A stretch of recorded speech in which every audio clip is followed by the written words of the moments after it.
Hi traders, this is Forex James, and this video's topic is how the market makers manipulate the retail traders. Some people may call it the market makers, the smart money, or the big boys, or the institutional traders. They basically mean the same thing. They're just the opposite of what the retail traders are. Okay, so with the current statistics here, of 96.4. Some people say it's 95.5. But regardless, the 96% of people in trading lose money. And only a small 4% make it in trading. And this is because the market makers have their own way to get the retail traders to do the opposite of what they're doing. Alright? So basically, let me repeat this. The retail traders are doing the opposite of what they should be doing. Okay? So let's think for a moment on how a trade actually happens. Okay? For every buyer, there has to be a seller who is willing to sell the product to, right? And it goes vice versa. So if I wanted to have a transaction, there needs to be someone on the opposite of the transaction. And that's just common sense. And that's the same thing in trading, guys. Okay, and to sum up everything I've said, in the business of trading, there's always someone on the other side of our position. In fact, that's the only way a trade will happen. Okay, and here's one of my favorite quotes by Anton Kreil. He calls it the 90 rule. 90% of the people will lose 90% of their money within 90 days. The big boys are making us do the opposite of what they're doing. All right. So let's take a few examples of how the market makers actually manipulate the market. Here's some of the tricks that are done by the big boys, and these can be seen on our price charts. Okay, let's start with fake out. All right, let's try to identify fake out in the markets here. So on this chart here, I have a CAD yen, and as you can see here, a range has formed. Okay. When you're able to connect two dots, it just means it's in a range. All right. This is a good example, a perfect example of a fake out. All right. A fake out just means the opposite of a breakout. So those breakout traders who are trying to short this thing, they're being trapped. Because what the market essentially did was just turn around, yeah, and just fill in their orders here. So whatever sell stop or sell orders here, they're just being filled by a big buy order, which drove price to the upside. All right, that's number one, a fake out. Let's have a look at another fake out example.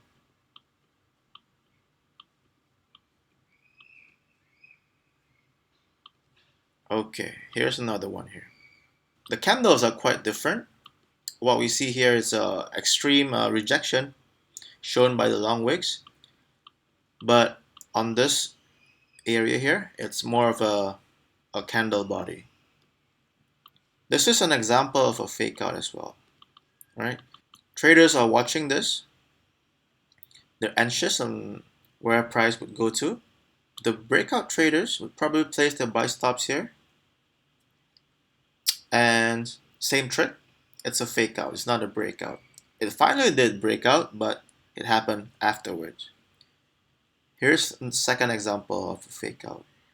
To simplify what a fake out is basically when price falls into a range and an expected breakout is anticipated, but instead price went the other way around.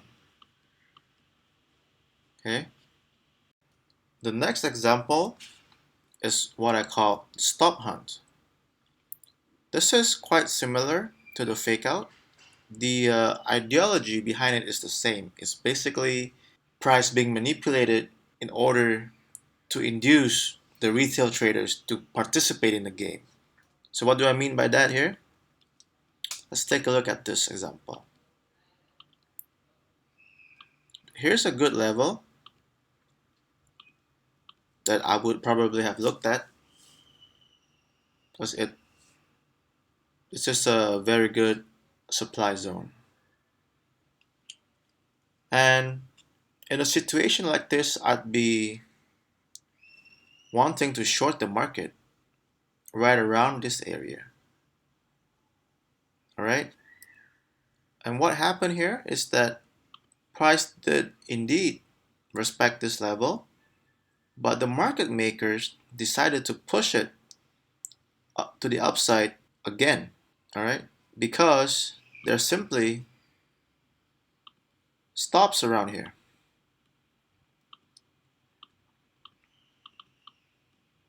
Right? Imagine someone shorting this. They would probably put their stop loss somewhere above this line. And guess what happened? Price went up, hit their stop loss, and reversed. So these traders, they've guessed correctly on where the market would go, but the timing was just slightly off. But they just get stopped out prematurely right here. All right, this is an example of a stop hunt. Let's take a look at another example of a stop hunt. Okay, here's another good one here. All right, price has been descending for a while, and it formed a range here. All right. Now, it's also important for us to be able to identify that there is actually another range that's being formed within this range. Okay. The same thing. People are trying to short the market off this red line here. All right. You can see price respecting this line here. And what happened here? Price decided to make one more push to the upside. Right here at this point. This is a stop hunt because there's stop losses sitting down right here. Okay, if you ask anyone where would they put the stop loss when they're shorting the market, they would probably place it above around here. Okay, so the trick is to be able to see the bigger picture and put your stop loss on the safer side. All right, so here's another example of a stop hunt. Okay, and lastly, we'll take a look at big candles and long wicks. All right, this is a great example here. All right, on the Aussie. So imagine someone who's been wanting to buy this pair. All right, let's zoom into this area here. Okay, so remember, in order for price to go down, there has to be enough buyers so that the sellers could take the opposite position of those buyers. And as you can see, this is what happened here. Okay, and take a look at this big body candle, guys. All right, so imagine someone who's willing to buy and they saw this big body candle. Okay, this is definitely inducing the buyers to jump into the market. So if you're a trader and you see this just big candle, most of us would be afraid to miss out on the move. And they will just jump in, maybe at the close of this candle or just somewhere in between. Right? And guess what happened? Price just reversed to the downside. Right? The market makers did it again. They've trapped the retail traders into thinking that this is going to go up, but instead it went down. Okay, here's another good example, all right?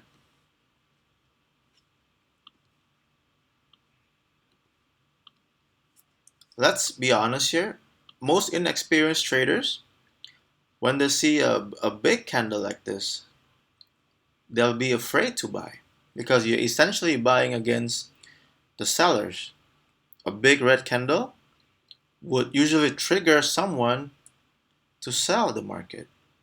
And guess what happens? Price just shoot to the upside without any hesitation.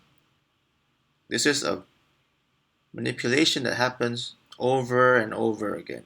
Another one here.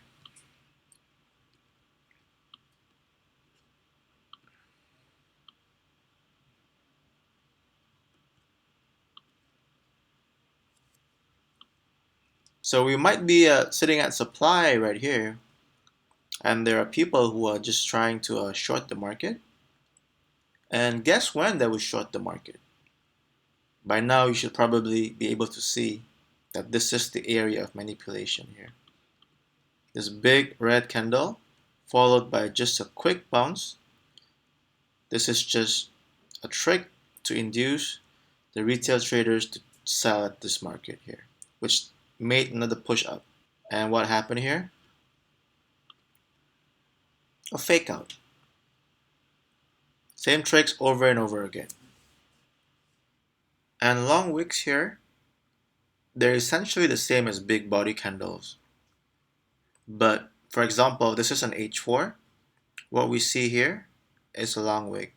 But on the H1, what we may see is just a big candle to the upside, a bullish candle, followed by a big body candle, a bearish candle. And that would result in a long wick like this. Alright, so those are the tricks that we should all look out for. And be aware when the big boys are actually trying to manipulate the retail traders. I'm going to leave you guys with a final tip here. So, okay, in order for price to go up, there has to be enough sellers who are willing to sell to the buyers. And the opposite is true for the other side. So what do I mean by that? So all these tricks that are used, it's for this reason. If the big boys want to drive price to the upside, they will push it to the downside first. Remember, there has to be enough sellers so the buyers can buy from them and push price to the upside. Alright? So always keep that in mind when you're watching the charts, and be on the lookout for these areas of manipulation. Hope you guys find this video helpful.